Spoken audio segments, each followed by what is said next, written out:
नमस्कार दोस्तों, स्वागत है आप सभी का मेरे YouTube चैनल सीजन क्लासेस पे। बच्चों, आज हम लोग क्लास 10th हिस्ट्री का पहला चैप्टर पढ़ेंगे, the rise of nationalism in Europe. तो बच्चों, इस चैप्टर को हम लोग लाइन बाय लाइन पढ़ेंगे, क्योंकि NCERT चाहे CBSE बोर्ड जो है किसी भी लाइन से क्वेश्चन पूछ देता है। इसीलिए हमको लाइन बाय लाइन डिटेल में पढ़ना है। समय थोड़ा सा लगेगा, लेकिन आपको पूरी अच्छी तरह से समझ में आएगा और आपको कोई भी क्वेश्चन नहीं छूटेगा, चाहे वो मल्टीपल चॉइस क्वेश्चन हो, 1 नंबर का हो, 2 नंबर का हो, कोई क्वेश्चन बिल्कुल नहीं छूटेगा। और बिल्कुल गहन अध्ययन करेंगे हम लोग इस चैप्टर का। ठीक है, तो चलिए शुरुआत करते हैं ज़्यादा बातें ना करते हुए। The rise of nationalism in Europe. ठीक है, सबसे पहले तो हम लोग समझेंगे कि राइज का मतलब क्या होता है। राइज का मतलब होता है उदय। राइज का मतलब होता है उदय, और नेशनलिज्म का मतलब होता है राष्ट्रवाद। और यूरोप जो है एक कॉन्टिनेंट है जो आज के डेट में बहुत ही ज़्यादा डेवलप्ड है। जैसे कुछ देश का नाम है Germany, France, Britain, Poland, Scotland, Britain, Ireland, Norway, Sweden, ये सब जो है ब्रिटेन यूरोप का कुछ ऐसे देश हैं जो कि बहुत विकसित देश हैं। तो आज के डेट में यूरोप जो है बहुत ज़्यादा डेवलप्ड है। तो ऐसा नहीं था कि वो जो डेवलपमेंट हुआ है अभी आज जो दिख रहा है, इतने सारे जो विकसित कंट्री है, वो पहले जो थे हमारे इंडिया से भी ज़्यादा गरीब थे। और वहाँ भी बदहाली थी, वहाँ भी गरीबी थी, वहाँ भी राजा महाराजाओं द्वारा शासन किया जाता था, और वहाँ भी बहुत सारी समस्याएं थी। तो उन समस्याओं से यूरोप लड़ के और आज के डेट में सबसे शक्तिशाली कॉन्टिनेंट बन के उभरा है। तो एक लंबी चौड़ी कहानी है पूरे यूरोप का कि कैसे पूरे यूरोप में सभी देशों ने अपनी भाग्य रेखा को बनाया और कौन कौन से ऐसे नेता थे जिनका प्रभाव यूरोप को बनाने में लगा। यूरोप में बहुत सारा कंट्री जो था पहले छोटे छोटे क्षेत्रों में विभाजित था, वो सारे क्षेत्र मिल करके नेशन स्टेट बनते हैं। और नेशन स्टेट बनने से पहले एक भावना जगती है, उस भावना को राष्ट्रवाद बोलते हैं। राष्ट्रवाद का मतलब होता है अपने देश अपने राष्ट्र से प्रेम। ठीक है, राष्ट्रवाद आज भी अपने इंडिया में कहा जाता है। बीजेपी पार्टी को नेशनलिस्ट पार्टी कहा जाता है, क्योंकि वो राष्ट्र को सबसे ऊपर रखता है, कहा जाता है। तो उसी प्रकार से जब हम हर चीज़ से अपने राष्ट्र को, अपने देश का सम्मान, अपना गौरव सबसे ऊपर रखते हैं, उसी भावना को राष्ट्रवाद कहते हैं। तो हम लोग यूरोप में जो राष्ट्रवाद कब से शुरू हुआ, उस राष्ट्रवाद के उदय से यूरोप में क्या क्या परिवर्तन आया, उसके बारे में हम लोग पढ़ेंगे। ठीक है, तो चलिए चैप्टर की शुरुआत करते हैं। सबसे पहले ये जो पेंटिंग आप लोग को दिख रहा है यहाँ पे, ये पेंटिंग देखिए बहुत ध्यान से, बहुत ही विजुलाइज करके, बहुत ही दिमाग लगा करके ये पेंटिंग एक फ्रेंच आर्टिस्ट ने, फ्रेडरिक सोरियो ने बनाया था 1848 में। इस पेंटिंग में को आप एक बार सरसरी निगाहों से देख लीजिए, फिर इस पेंटिंग का हम लोग चर्चा करेंगे। ठीक है, ये जो पेंटिंग है, ये पेंटिंग बनाया गया था 1848 में। ठीक है, फ्रेडरिक सोरियो के द्वारा बनाया गया था, और इस पेंटिंग का नाम था the pact between the nation, यानी राष्ट्रों के बीच में संबंध। ठीक है, और इस पेंटिंग में वो अकेला पेंटिंग नहीं था, 4 पेंटिंग बनी थी। ये पहला पेंटिंग है, the dream of world wide democratic and social Republic, यानी उसने एक सपना देखा था कि पूरी दुनिया जो है वो लोकतांत्रिक मूल्य पर चलेगी और सामाजिक गणतंत्र पर चलेगी। ऐसी परिकल्पना करके द नेशन बिटवीन पैक्ट नाम से 4 पेंटिंग बनाया। उस पेंटिंग का अलग अलग नाम है। ये पहला पेंटिंग है जिसका नाम है पैक्ट बिटवीन नेशन। क्वेश्चन आपसे पूछ देगा, which is the first painting made by Frederick Sorio, what is the name of that painting. तो हम लोग क्या आंसर देंगे, द पैक्ट बिटवीन नेशन। ठीक है, बढ़ते हैं आगे। 1848 में फ्रेडरिक सोरियो जो थे एक फ्रेंच आर्टिस्ट थे। उन्होंने 4 पेंटिंग बनाया था, जो कि क्या करता है, ड्रीम ऑफ वर्ल्ड बताता है कि वर्ल्ड कैसा होगा, लोकतांत्रिक होगा और सामाजिक गणतंत्र होगा। तो पहले पेंटिंग जो फिगर 1 में दिया हुआ है, ये दिखाता है कि किस तरह से यूरोप और अमेरिका के आदमी और औरत, चाहे सभी वर्ग के, सभी एज के, कोई फ़र्क नहीं पड़ता, छोटे हैं, बच्चे हैं, बूढ़े हैं, कोई फ़र्क नहीं, सभी वर्ग के लोग एक मार्च कर रहे हैं ट्रेन की तरफ। और लिबर्टी ऑफ स्टैचू, जो कि अमेरिका में न्यूयॉर्क में जो है वो स्टैचू लगा हुआ है, स्टैचू ऑफ लिबर्टी, वो भी फ्रांस ने ही गिफ्ट किया था अमेरिका को। उसको श्रद्धांजलि, होमेज का मतलब क्या होता है, श्रद्धांजलि देना, श्रद्धांजलि देते हुए पास कर रहे हैं। ठीक है, और एज़ यू वुड, हम लोग जानते हैं कि कैसे फ्रेंच रिवॉल्यूशन, जब 9th क्लास में पढ़े थे तो उस फ्रेंच रिवॉल्यूशन में लिबर्टी को दर्शाया गया था एक फीमेल फिगर के द्वारा लिबर्टी को दर्शाया गया था। अब इस पेंटिंग में देखने के बाद उसी फीमेल फिगर के हाथ में टॉर्च ऑफ इनलाइटमेंट है, यानी ज्ञान का प्रकाश जलाने वाला एक दीप है। ठीक है, उसके बाद इस पेंटिंग में और भी बहुत सारा चीज़ है, जैसे कि वो जो फीमेल फिगर है वो अपने हाथ में एक चार्टर ली हुई है जो कि इक्वल राइट्स देता है मैन को, और इनलाइटमेंट ऑफ टॉर्च ली हुई है, यानी टॉर्च ऑफ इनलाइटमेंट ली हुई है। ठीक है, उसके बाद धरती के ऊपर, ज़मीन के ऊपर जो है बिखरा पड़ा है, क्या बिखरा पड़ा है, जो निरंकुश शासन का संस्थान, निरंकुश संस्थान के मलबे बिखरे हुए हैं, यानी कि जितना जो राजा का शासन था वो सब टूट गया है, बिखर गया है जमीन पर, उसको पूछने वाला कोई नहीं है। राजा का शासन खत्म और शासन शुरू हो गया डेमोक्रेटिक रिपब्लिक का। इन सोरियो के उथोपियन विजन, इथोपियन का मतलब होता है ऐसी दृष्टिकोण, ऐसा कोई कल्पना जिसमें राम राज्य की कल्पना की गई हो। जैसे राम राज्य में न कोई दुख था, न कोई परेशानी, न चिंता, न कोई क्राइम, बिल्कुल सब लोग शांति, समृद्ध और संतुष्टि से और समृद्ध होकर के प्रोस्पेरिटी से सब लोग जी रहे थे, वैसा कल्पना किया है पूरे वर्ल्ड का। तो बहुत अच्छा विजन था उनका कल्पना करने का। सब लोग जो है अपना अपना झंडा लेकर के अपने नेशनल कॉस्ट्यूम में सब जो है लिबर्टी ऑफ स्टैचू के तरफ से गुजर रहे हैं। ठीक है, उस समय यूनाइटेड स्टेट और स्विट्ज़रलैंड इंडिपेंडेंट था। ठीक, उसके बाद फ्रांस के अलावा भी बहुत सारे देश हैं। उस समय फ्रांस लीड कर रहा था, तो फ्रांस अपना ट्री कलर जो था लेके, झंडा लेके चल रहा था, स्टैचू के पास नज़दीक पहुंचा हुआ है। उसके पीछे जो है वो जर्मन पीपुल है जो ब्लैक, रेड और गोल्ड फ्लैग लिए हुए हैं। और इंटरेस्टिंग बात ये है कि उस समय जर्मनी इंडिपेंडेंट नहीं था, दो भागों में बटा हुआ था, ऑस्ट्रिया और पर्शिया में। ठीक है, लेकिन जर्मन पीपुल चाहते थे कि हम भी क्या हो जाएं, यूनाइट हो जाए। ठीक है, और उनके पास लिबरल एक होप था, उसी होप को लेकर के जर्मन बोलने वाले लोग जो थे वो डेमोक्रेटिक कॉन्स्टिट्यूशन का डिमांड करते हुए और ऐसी सोच से वो स्टैचू ऑफ लिबर्टी को होमेज दे रहे थे। ठीक है, जर्मन पीपल के बाद उसके पीछे थे ऑस्ट्रिया के लोग, उसके बाद किंगडम ऑफ टू सिसिली, ये टू सिसिली जो है इटली के नीचे है, लोम्बार्डी। ठीक है, पोलैंड रसिया के नज़दीक है, इंग्लैंड, आयरलैंड, हंगरी, रसिया, ये सारे देश जो थे उस लाइन में खड़े थे और सब स्टैचू ऑफ लिबर्टी को श्रद्धांजलि दे रहे थे। ठीक है, और स्वर्ग से जीसस क्राइस्ट, संत, परियां उनके ऊपर देख रही थी सीन को, इस जो है अद्भुत दृश्य को ऊपर से देख रही थी और फूलों की वर्षा कर रही थी। ठीक है, और ये बता रहे थे, आर्टिस्ट ये सिंबलाइज करता है कि कैसे जो है भारतीत्व यानी भाईचारे की भावना जो है पूरी दुनिया में एक दूसरे देश से हो गई है। ठीक है, अब आगे है, ये चैप्टर जो है और भी चीज़ के बारे में बताता है कि फ्रेडरिक सोरियो जो है वो क्या करता है, फिगर 1 में बताता है कि ड्यूरिंग द 18th सेंचुरी में राष्ट्रवाद जो था एक ऐसा फोर्स के रूप में आया कि पूरे यूरोप का राजनीतिक और मेंटल यानी कि मानसिक परिस्थिति को यूरोप का बदल के रख दिया। इंड में रिजल्ट क्या हुआ कि नेशन स्टेट बनना चालू हो गया और पहले जो मल्टीनेशनल डेंसिटी था यानी कि जो बहुराष्ट्रवादी वंश था, यानी कि अलग अलग एम्पायर के द्वारा छोटे छोटे यूरोप का पार्ट राज किया जाता था, उस कंसेप्ट से बाहर निकला गया। ठीक है, और उसके बाद the concept and practice of a modern state, तो एक आधुनिक राष्ट्र की परिकल्पना की गई। ठीक है, उसके बाद नेशन स्टेट जो था वो मेजॉरिटी ऑफ सिटीजन चाहते थे कि वैसा बने।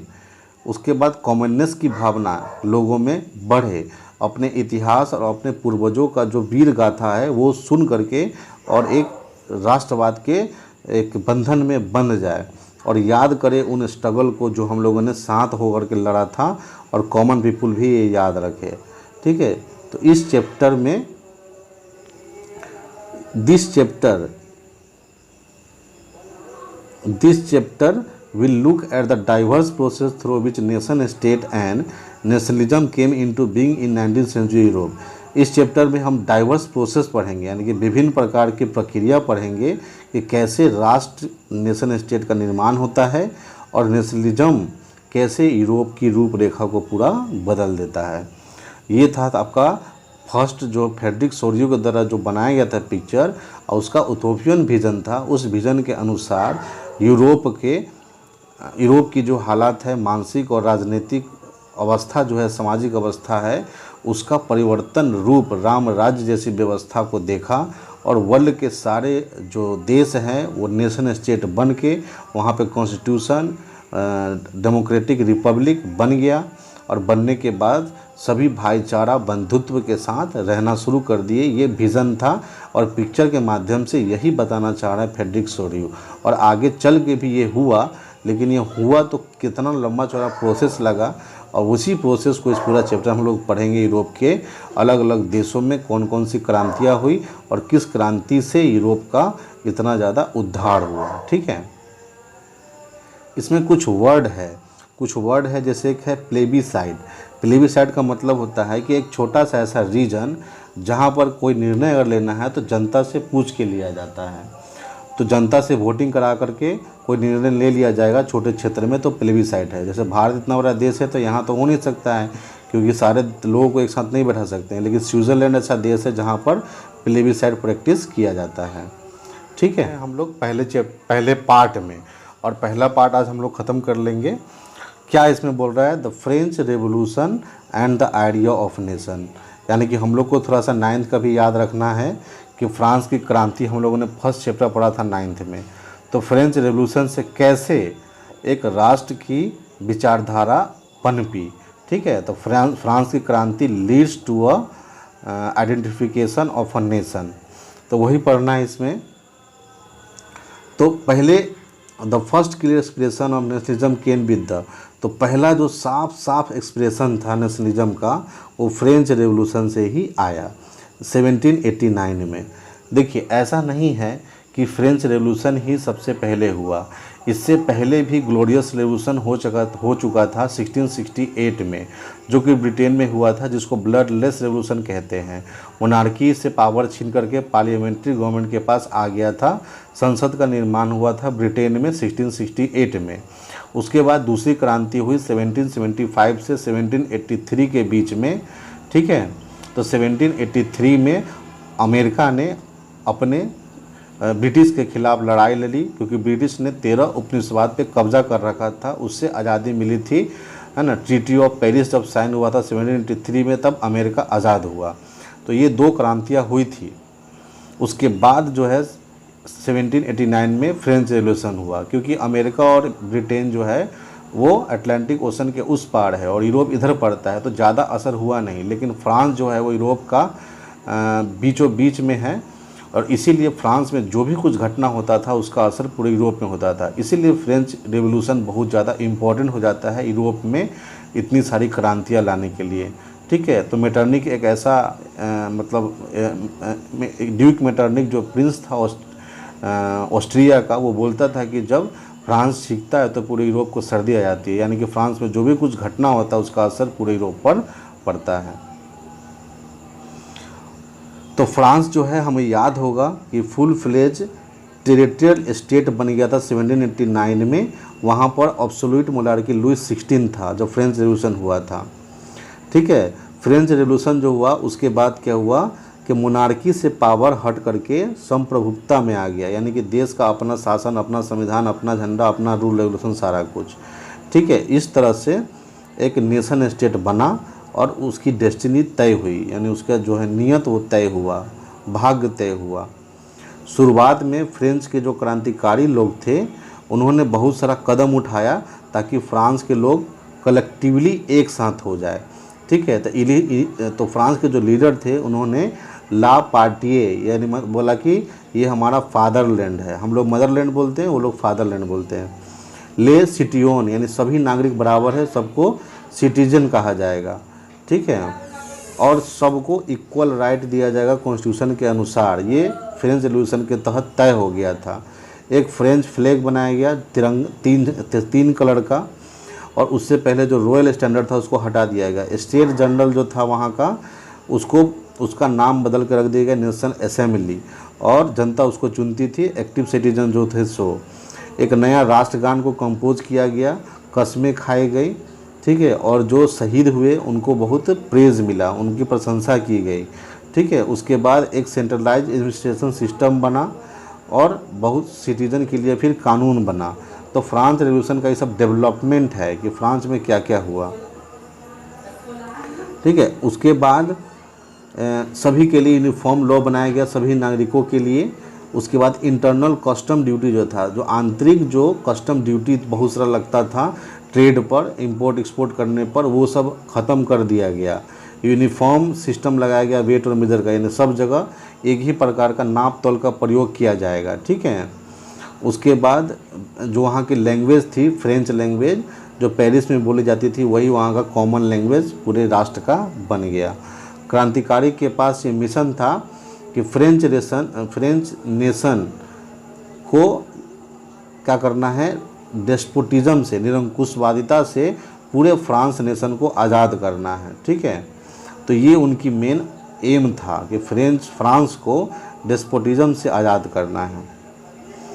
उसके बाद when the news of event in France, जब फ्रांस का जब न्यूज़ जब अलग अलग यूरोप के पार्ट में पहुंचा, स्टूडेंट के पास पहुंचा, एजुकेटेड मिडिल क्लास के पहुंचा, जैकोबिन क्लब सेटअप हुआ, ठीक है। उसके बाद बहुत सारे एक्टिविटीज़ और कैंपेन चला। कैंपेन चलने के बाद फ्रांस की जो आर्मी थी वो हॉलैंड गई, बेल्जियम गई, स्विट्ज़रलैंड गई, इटली गई, सब जगह पर जा कर के वहाँ जो राजा पहले से थे उसके खिलाफ लड़ाइयाँ लड़ी, और लड़ाइयाँ लड़ने के बाद सब जगह पे राष्ट्रवादी भावना को प्रेषित किया गया, राष्ट्रवादी भावना को बढ़ाया गया, प्रचार प्रसारित किया गया, क्योंकि फ्रांस उस समय बहुत ही ताकतवर देश हुआ करता था। लुइस फोर्डिन के समय फ्रांस बहुत ही शक्तिशाली था, और उसके बाद नेपोलियन आ जाता है, और नेपोलियन एक बहुत ही शक्तिशाली राजा था, आप हम सब जानते हैं। तो नेपोलियन के समय राष्ट्रवाद का सबसे ज़्यादा डेवलपमेंट हुआ। ये आपको एक मैप दिख रहा है, इस मैप में देखिए कहीं पर भी कोई इंडिपेंडेंट नेशन जो है उसका एक लिमिटेड एग्जैक्ट बाउंड्री नहीं दिख रहा है कि हाँ इतना बाउंड्री फ्रांस का है, इतना बाउंड्री पोलैंड का है, इतना बाउंड्री स्विट्ज़रलैंड का है, सब जिधर तिधर है, कहीं ओटोमन एम्पायर, कहीं कुछ, यानी कि पूरा यूरोप छितर बितर अलग अलग क्षेत्रों में बटा हुआ था, ठीक है। तो फ्रांस ने सबसे पहले बीड़ा उठाया कि हम क्या करेंगे, पूरे सबसे पहले अपने नेशन स्टेट को बनाएंगे, और उसके बाद इससे जो भी साथ अगल बगल में जो भी देश है उस सब देश में अपनी सेना भेज करके वहाँ भी राष्ट्रवादी भावना को बढ़ाएंगे और सबको एक करेंगे। और वहाँ जहाँ वो फ्रांस की सेना जाती भी थी वहाँ उनका स्वागत होता था। क्यों? क्योंकि मसीहा लोग मानते थे नेपोलियन को कि हमें हमारे दुखों से आज़ादी दिलाने के लिए नेपोलियन हमारे देश में आया है। और बहुत सारा कुछ अच्छे भी काम हैं नेपोलियन के किए गए, और कुछ थोड़ा सा बुरे काम भी हैं, दोनों हम लोग पढ़ेंगे।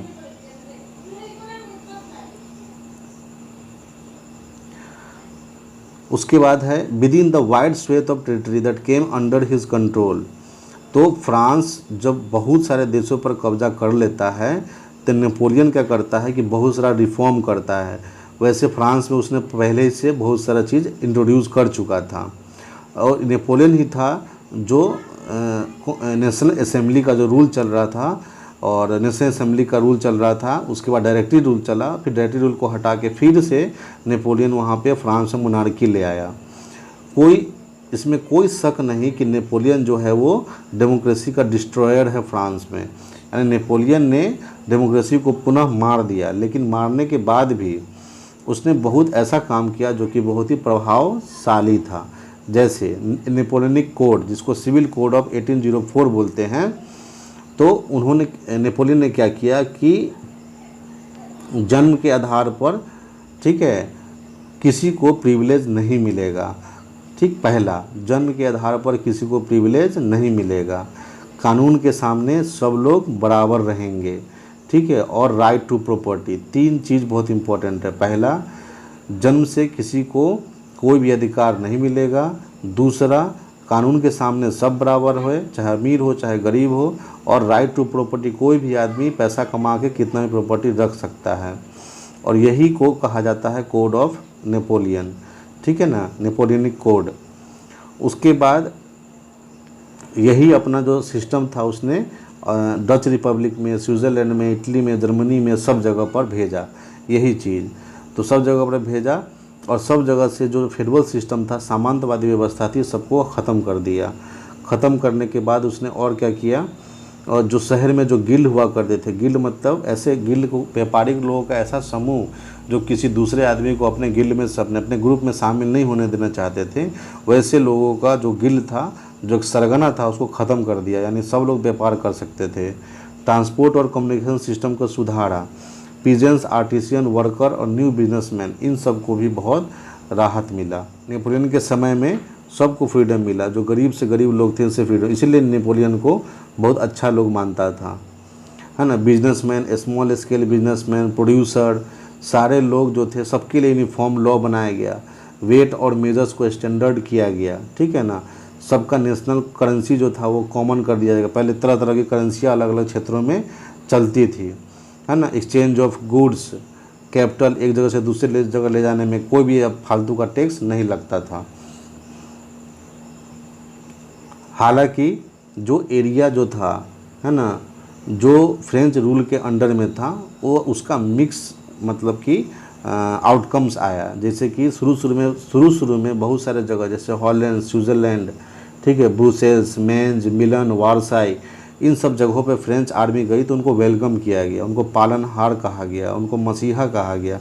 लेकिन धीरे धीरे जब नेपोलियन वहाँ किसी को बैठा देता और ख़ुद फ्रांस में चला जाता तो वहाँ की आर्मी सप्रेसिव हो जाती, ठीक है, और वहाँ पे करप्शन करना शुरू कर देती। तो धीरे धीरे नेपोलियन की आर्मी की करतूत की वजह से नेपोलियन धीरे धीरे इनफेमस होते चला गया और बाद में जा कर के नेपोलियन का विरोध भी होने लगा, ठीक है। अब नेपोलियन ने कुछ ख़राब काम किए थे, कुछ काम ऐसे थे जो अच्छे नहीं थे। जैसे कि देखिए, इंक्रीज टैक्सेशन, नेपोलियन ने टैक्स बढ़ा दिया।